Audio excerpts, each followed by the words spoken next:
Okay, it's been a little bit since I uploaded something. There was another crappy video. Well, yeah. I'm not going to upload that one. That one was crap. All right. I'm going to go ahead and record. I'm going to go ahead and make sure this one gets put up.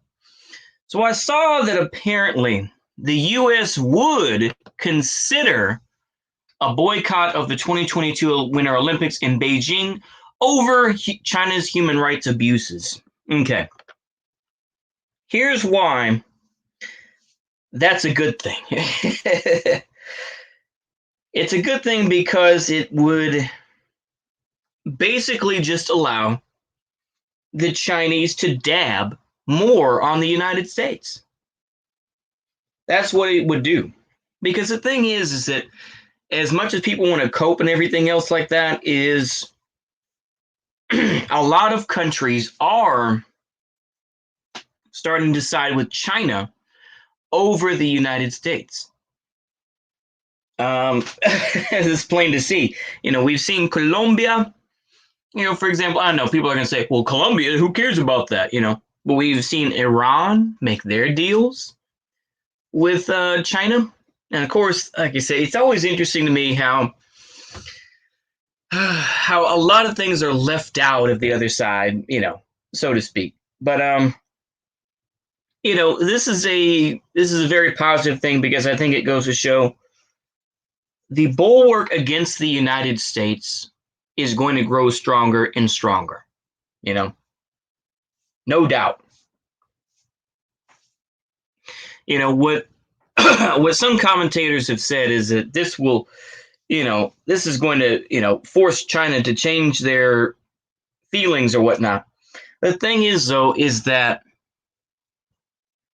China has a fairly good, I'm going to just go ahead and use this term. It's probably not appropriate, but propaganda system. They showed a video, I think last week, showing a Uyghur Muslim who was like, I'm going to get my 72 virgins and all that sort of thing. The typical sort of, Salafist Muslim belief. And so, they showed that and it helped to create that image of the evil sort of Uyghurs. On the other hand, you'll have, CGTN who will show, hey, look at all this, cotton that the Uyghurs are producing here. Look at that. They're producing all this cotton and everything else that, the world is using.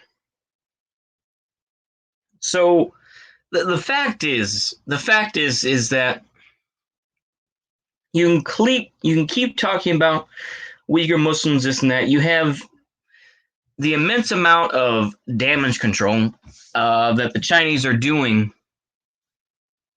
is having an effect. You do have, you have people like Daniel Dumdrill. I think he's Canadian, I mean, at least according to his accent from his videos I've heard. But yeah, was on CGTN to counter the claims of the Uyghur genocide.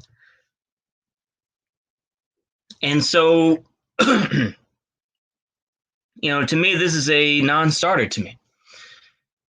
It's a good thing because it goes to show that the United States is going to cope and complain and say, well, we're not going to do that. We're going to have our own little games, this and that.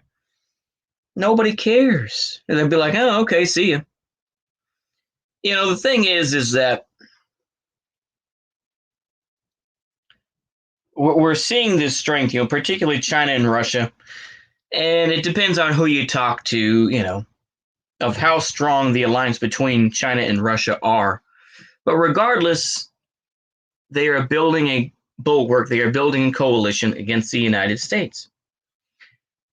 And they don't have to really give people the hard sell. They can just say, well, look at what the CIA has done. Look at the riots that occur. Look at the Capitol protests. I mean, look at the Capitol uprising or whatever you want to call it. Whatever BS term, but that's all they have to do. All the Chinese and Russians have to say is, hey, have you really benefited that much from the U.S.? Look at what we've gotten in Syria. Look at Look at Tibet. Look at the help that we provide these other nations. You know, you want to leave, you want to ditch a zero and get with a hero, baby? Come on with me, baby. Yeah. That's how I feel about this whole thing anyway. That's how I feel about it. It's just like, it doesn't take that much, convincing, in my opinion, to be like, let's drop the U.S., drop the zero and get with a hero, baby. That's the whole idea. I don't know. So the thing is, I mean, you have this potential boycott. I mean, let me read on here. Let me read this. LA Times, so take it with a grain of salt. Next year's Olympic Games, State Department spokesman Ned Price said the U.S. would consult with other countries to see if a joint boycott could be staged for the Winter Olympics, which are set to run February 4th to the 20th, 2022 in Beijing. He said the administration was considering such action, though a final decision has not been made. It is something that we certainly wish to discuss, blah, blah, blah. Suggested he had been misrepresented. As I said, we don't have any announcement regarding the Beijing Olympics, he said on Twitter after the briefing. 2022 remains a ways off, but we will continue to consult closely with allies, establish our shared approach to the PRC. Yeah, Muslim Uyghur minority, cracks down on pro-democracy activists in Hong Kong. Oh. In recent Chinese-U.S. talks in Alaska, Secretary of State Anthony Blinken, oppression of Uyghurs, yeah. Chinese delegation attacked the U.S.'s human rights record and called the U.S. to stop attempting to export its version of democracy. Yep. As China emerges as a world power, the U.S. and a number of Western nations accuse it of playing unfairly, of investment in Africa, Latin America, and elsewhere that holds countries hostage to impossible terms and of flexing military muscle in vulnerable parts of the world, such as the South China Sea. Public opinion polls, meanwhile, have shown growing antipathy among U.S. residents toward the Chinese government, which is increasingly seen by those surveyed as an economic threat. And let's just go ahead and skip ahead here. A boycott from the Olympic Games has never achieved anything, Thomas Bach, president of the International Olympic Committee, said during a recent news conference. Why would you punish the athletes from your own country if you have a dispute with another country? This makes no real sense. Okay. And this is coming from Thomas Bach, who is the president of the International Olympic Committee, said during a recent news conference. I think that, like I said, what is this going to achieve? The thing is, what is it going to achieve? It's just a virtue signal at best. It's the same thing that the U.S., I just heard some examples, talking about the U.S. stayed out of the Olympic Games in Moscow because of, the Soviets being in Afghanistan, or when the Soviet Union refused to join the Olympics in the United States in 1984. I mean, to me, it's just bullshit. I'll be honest with you, it's bullshit. But here's the skinny. I've gone on for 8 minutes talking about this bullshit, so let me wrap it up here. Why this is a good thing ultimately is that it continues to put the ball into the Chinese and the Russian court to say, we don't want to play anymore. We're going home. That's basically what this is, in my opinion. We don't want to play anymore. We're going to go home, but we'll be back, and that's what it is to me. I think it goes to show just how weak the United States is.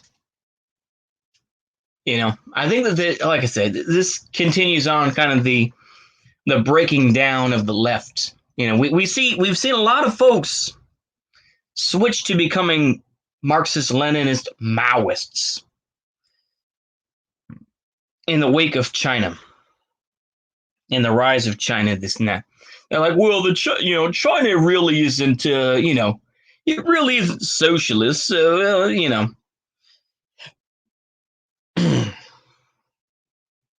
And so the thing is, man, it's just, there's a lot of this switch going on. And it's basically going to be whether you think that China is doing okay or whether you think China bad. That's really all it is. China good, China bad. And I think that you're going to see increasingly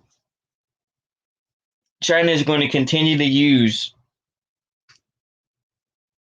some very good soft power techniques to continue to keep people in their zone of influence, whereas the United States is going to continue to flounder and is going to continue to show that they are not the superpower that they once were.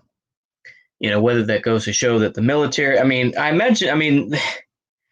you know, we see the purge going on in the U.S. military right now, where it's like, well, we have to get rid of all the racists and everything else like that. Anybody who was part of a, like a neo-Nazi group or something, we're going to kick them out. How is that going to be for unit cohesion? Like I say, the United States is not what it used to be. It is a mere shadow of its former self. And I think that, people can talk about,